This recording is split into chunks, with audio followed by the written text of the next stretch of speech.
I often talk about Sicilian recipes being very simple, but also very few ingredients make incredibly delicious things. Delicious in my mind, of course, or in my judgment. And this is one of those cases where I have made this pasta before use anchovies, and I'll put a little link up here if you're interested. But today I'll be doing a slight different variation using sardines.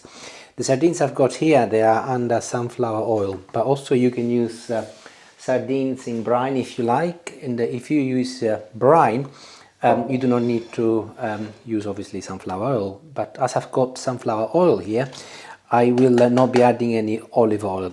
So I'll just place everything inside the saucepan, and I'm going to add a couple of cloves of garlic. Are you going to explain why we're using the sardines? We're using the sardines for the simple reason that we don't have enough anchovies, and no real reason really.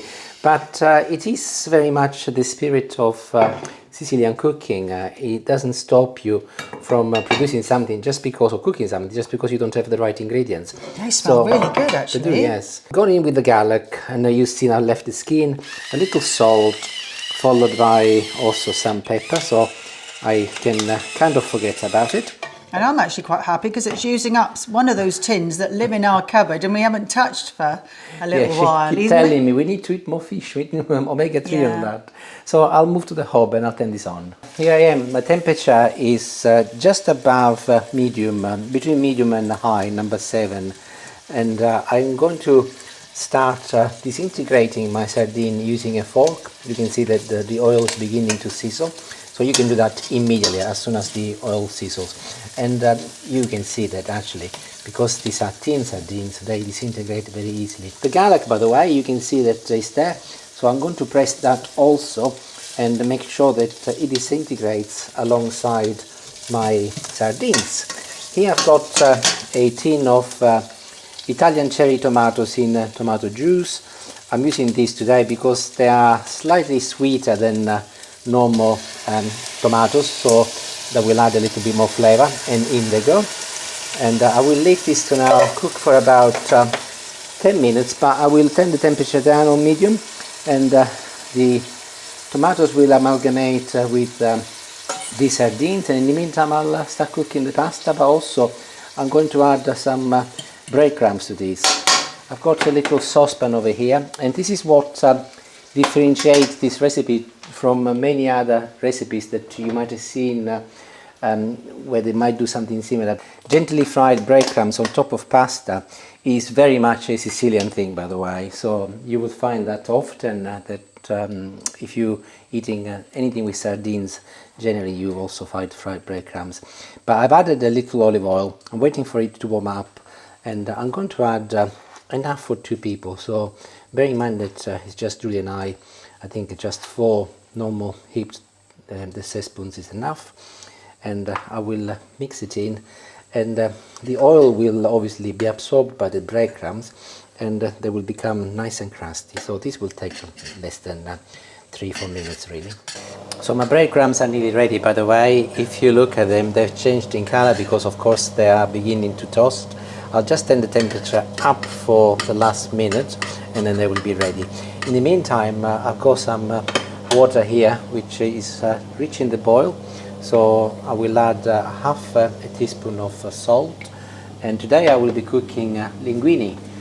You can also do spaghetti if you like with this dish. Generally long pasta is what they tend to cook, so anything that you like really, but if you speak to a Sicilian, they'll say, oh, you need to have long pasta, but you have whatever you like. And I can turn my breadcrumbs off. These are, by the way, fresh breadcrumbs, and what I mean by that, by fresh breadcrumbs, are breadcrumbs which I keep in the freezer, because when I made them I used fresh bread, or sometimes I might use stale bread, and it's nice to use them for things like this because they are going to provide a little bit more crunchiness on top of pasta. I could have used arguably dried breadcrumbs also, in which case obviously I would not keep them in the freezer. And the reason why they're in the freezer is because if they don't, they will go moldy, of course. So that's the only reason why we keep them in there. So my pasta is going in. This will take about 7 minutes to cook. I will leave it to cook until it's 1 minute before al dente, and then I will transfer it over here. I have retained half a cup of my cooking water just in case I need it. I'll try not to, but just drain the pasta. And as mentioned, just before al dente, so that I can now turn the temperature up of my sauce once again, and I'll mix it with the sauce. And the last minute is magic, as the pasta will release a little bit more of the starches, but also it will absorb some of the remaining sauce. However, I did say that I was trying not to use any of the cooking sauce, but it's a little bit drier. Can you see that it's not ideal? Still got sauce around the side though, don't you? Yeah, but still I think I need to add a little of my cooking water, just a little, enough to give it a little help. And I'll leave it now for just under a minute, and then they'll be ready. So it's always good to reserve a little water, just in case you need it, like I did tonight. Otherwise it's a little bit too dry. And there it is, really. I did say to you it was a very, very simple meal. It didn't take long at all to prepare, 20 minutes all together. And I'm now going to serve it over here. I watch sometimes some of those videos from chefs who manage to do this beautifully, and I never can. So I just thought I'll practice, but it doesn't matter what it looks like, as long as it tastes nice. So off we go again. One of the reasons why I'm doing this, by the way, is not because I'm trying to be clever, but because I want to make sure that I leave the sauce for last, and then I can put that on top. So I'll put some in here first, and then I'll put some here on Julie's. And the very last touch is the breadcrumbs, and you can just sprinkle it with your hands, of course. Or some people, by the way, they put this at the middle of the table, and then you can help yourself if you want, because it's not everybody's cup of tea. I don't know why, because they're delicious, but you can just use it if you want. You can see what I'm doing. I'm just putting it on top of my pasta, and this is ready. And of course the breadcrumbs are going to make this also quite crunchy. But I will be honest, I often make this with anchovies, and I don't remember if I was having a little fight with the tomato there. Yeah, I missed that. I do not remember making it with sardines, so quite looking forward to it. But let's have a look.